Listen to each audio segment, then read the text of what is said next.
Titanic کا incident انسانی تاریخ کے سب سے المناک حادثات میں سے ایک ہے جس نے دنیا کو جھنجھوڑ کے رکھ دیا۔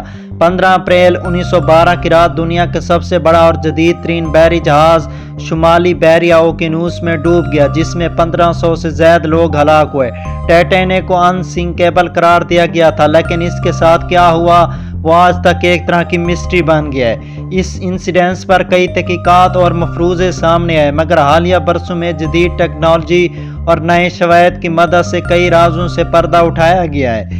ٹائٹینک کو وائٹ سٹار لائن کمپنی نے بنایا تھا اور یہ اس وقت کا سب سے بڑا اور عالیشان بحری جہاز تھا۔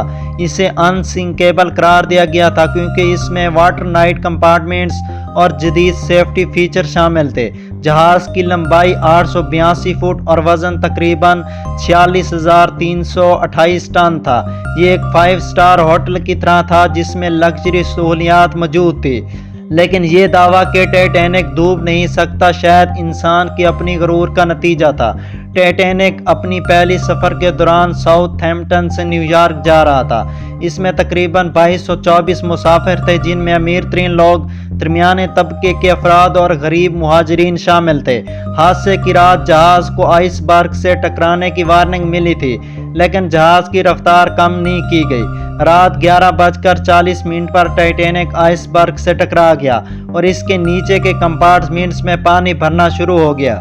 ٹائٹینک کے ڈوبنے کے کئی اسباب اب سامنے آ رہے ہیں، جن میں سے آئس برگ سے ٹکراؤ، نااہل انتظامیہ اور جہاز کی ناقص ڈیزائننگ شامل ہے۔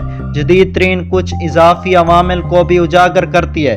ٹائٹینک کے ڈھانچے میں استعمال ہونے والے لوہے کی کوالٹی خراب تھی۔ تحقیق کے مطابق اس میں موجود سلفر کی زیادہ مقدار نے لوہے کو ٹوٹنے کے لیے حساس بنا دیا۔ آئس برگ سے ٹکراؤ کے بعد جہاز کے پلیٹس تیزی سے ٹوٹ گئیں۔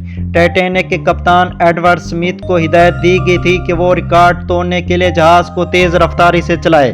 یہ فیصلہ آئس برگ سے ٹکراؤ کی وجہ بنا کیونکہ جہاز اتنی تیز رفتاری میں آئس برگ سے نہیں بچ سکتا تھا۔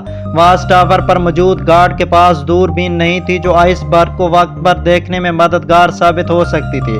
ٹائٹینک پر لائف بوٹ کی تعداد انتہائی کم تھی جو صرف 1178 افراد کو بچا سکتی تھی، جبکہ جہاز پر 2224 لوگ موجود تھے۔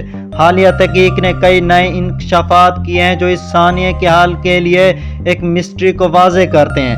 ایک تحقیق کے مطابق حادثے کے وقت شمالی بحیرہ اوقیانوس میں نایاب آسمانی مظاہرہ رونما ہو رہے تھے، جن میں چاند کی غیر معمولی کشش شکل اور سمندری لہروں کا عمل شامل تھا۔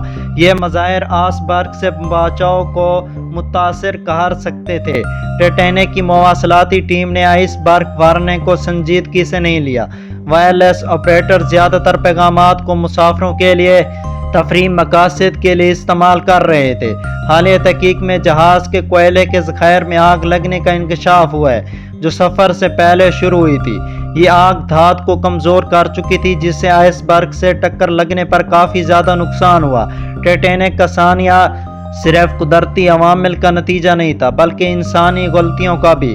عملے نے مسافروں کو لائف بوٹ میں جگہ دینے میں تاخیر کی۔ امیر مسافروں کو ترجیح دی گئی جبکہ غریبوں کو ان کے کمروں میں ہی بند رکھا گیا۔ یہ واقعات نہ صرف اس وقت کی سماجی تقسیم کو ظاہر کرتے ہیں بلکہ انسانی فطرت کی تلخ حقیقت کو بھی بے نقاب کرتے ہیں۔ ٹائٹینک کی باقیات کو 1985 میں دریافت کیا گیا۔ جدید ٹیکنالوجی جیسے ڈیپ سی اسکینرز اور 3D ماڈلنگ نے اس حادثے کی مزید تفصیلات ظاہر کی ہیں۔ سمندر کی گہرائی میں موجود جہاز کی باقیات نے ہمیں اس کے ڈوبنے کی اصل وجوہات سمجھنے میں مدد دی ہے۔ ٹائٹینک کے سانحے نے دنیا کو کئی سبق دیے ہیں۔ اس کے بعد بین الاقوامی میری ٹائم میں قوانین میں کافی زیادہ تبدیلی کی گئی ہے، جن میں ہر جہاز پر لائف بوٹ کی تعداد، مکمل بہتر کمیونیکیشن سسٹم اور آئس برگ وارننگ سسٹم شامل ہے۔ ٹائٹینک کی مسٹری اب کافی حد تک سالو ہو چکی ہے، لیکن یہ واقعہ ہمیشہ انسانی غرور اور قدرت کی طاقت کے درمیان ایک یادگار سبق رہے گا۔